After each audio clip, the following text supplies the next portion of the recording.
we've got some big entertainment news going on because, as people know, the writers' strike in Hollywood turned into the writers and the actors joined them on the picket lines. Yeah. So there has been no content creation at all for many months now. And we want to dive into this because some of these talk shows are coming back.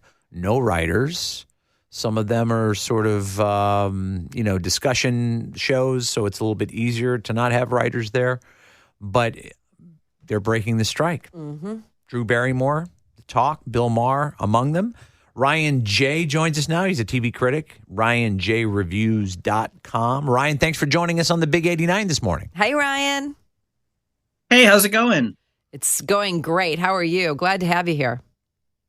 Yeah, glad to be here. Glad we have a job where I guess we don't require writers. Yeah, I was gonna say. So, looking into your crystal ball here, this has been going on for some time. A lot of content not being created. They seem to be at an impasse. What's going on with the strike? A, and B, what's the reaction been to some of these talk show hosts saying, "Hey, we're coming back. No, we're not going to have writers. No, we're not going to have monologues, etc.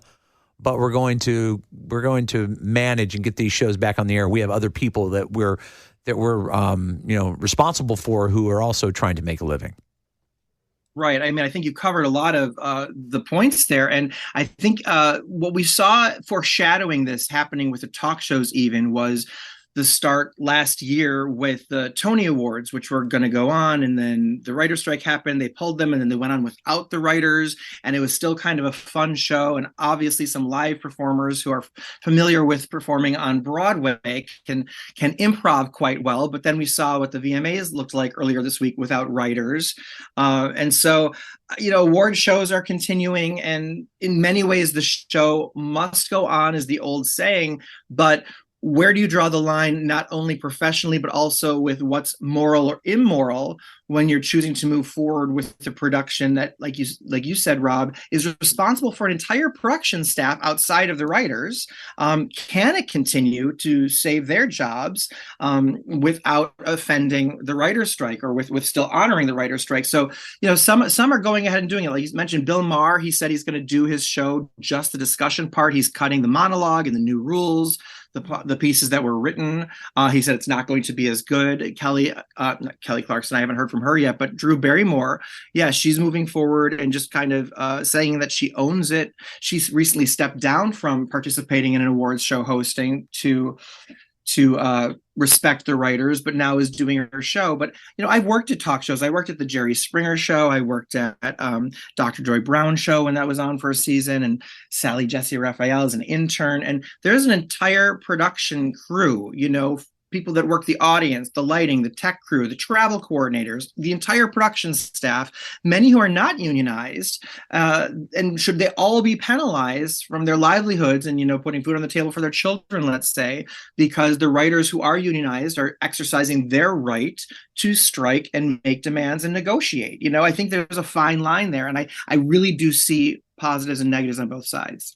Well, we knew once Drew Barrymore broke the news that she was going to resume the show, we knew others would follow. And that started early this week. And certainly enough, they all lined up.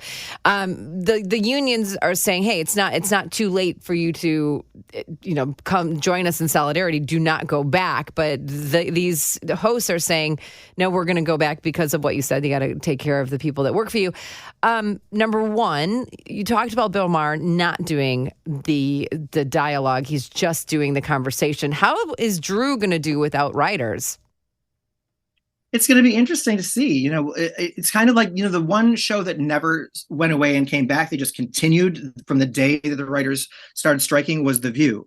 And on day one, you saw them all kind of looking panicked with what appears to be without teleprompter, just having their note cards, looking down at the table in their hands a lot more, saying, well, it's day number X of the writer's strike. We still don't have writers, so bear with us. We're going to be looking down at our cards, just making excuses for it. I think the struggle is, in the long run, if, like, you remember in the pandemic with television when suddenly news and everybody was at home, broadcasting with Zoom and at home, and we kind of adjusted to it. Like, it didn't look as good. The production value wasn't as great, but we all still were watching TV, So I think the big risk here is, what among these shows will find out that, oh, we're retaining our audience, it's just as entertaining, or I'm just as good, we don't need writers, we can save some money. So like that's a problem, and also that they think like, well, we can cut corners here, but then it does put pressure on producers and on the host to be more creative. And a lot of the times what they're doing, the the Writers Guild argued back that if Bill is conducting a panel, every time he asks a question, that's prepared. If he's preparing questions in advance, that's writing. He's a writer.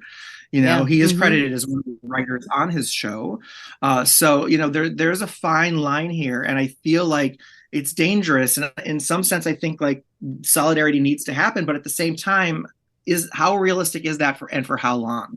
Now we're looking at on the late night talk show hosts. We see John Oliver, Seth Meyers, Jimmy Fallon, Stephen Colbert, Jimmy Kimmel. The five of them got together. They created a podcast called Strike Force 5, and they're donating the proceeds from that podcast to their out of work staffers. I don't know to what extent. Are they getting 100% of their fees if they were working? I doubt it. I listened to one of their new episodes. It's new. They only have like 4 episodes, and it's fine. They're all fun to listen to, obviously, but the ads that they're reading are really poor audio. And, so I don't know how much money that's bringing in.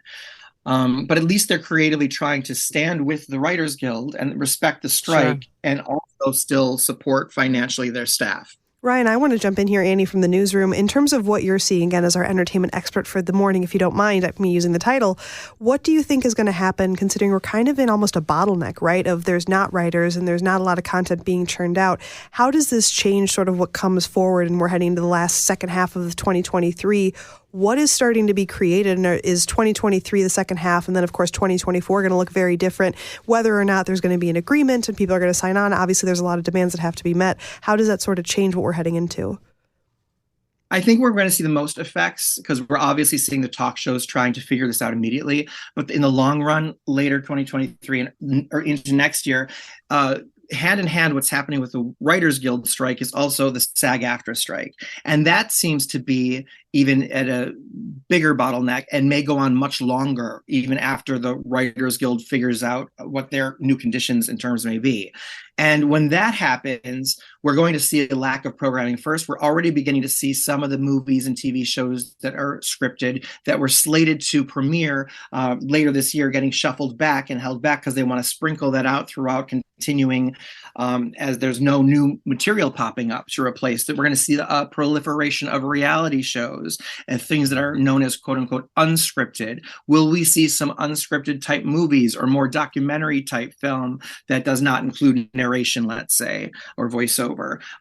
Things like that. The studios will have to get creative. There will be a major lack of financing, of money coming in and the rest of it. So we will notice it. We will see it. Thankfully, we live at a time where there's so much stuff to stream and our friends are all constantly recommending stuff. We probably have watch lists on every streaming platform that could entertain us for a couple of years at least while people figure this out. But I feel like it's some very serious things, whether it's the SAG-AFTRA strike, dealing with what they're going to do with AI and streaming services. The writer's strike is less about what's happening in streaming, but it's still important. And we're seeing even actors who are banned from SAG-AFTRA from appearing on things, finding creative ways to appear on these talk shows. Matthew McConaughey and Jake Gyllenhaal recently appearing on talk shows.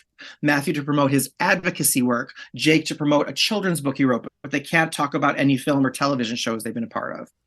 Ryan Jay, you are just a wealth of knowledge, especially on all of this, what's happening with our entertainment, because we all like to be entertained. So next time when you come back, we're going to talk about what we can stream. Sound good? Sounds great. Excellent. Thanks for being on, Ryan. We appreciate it.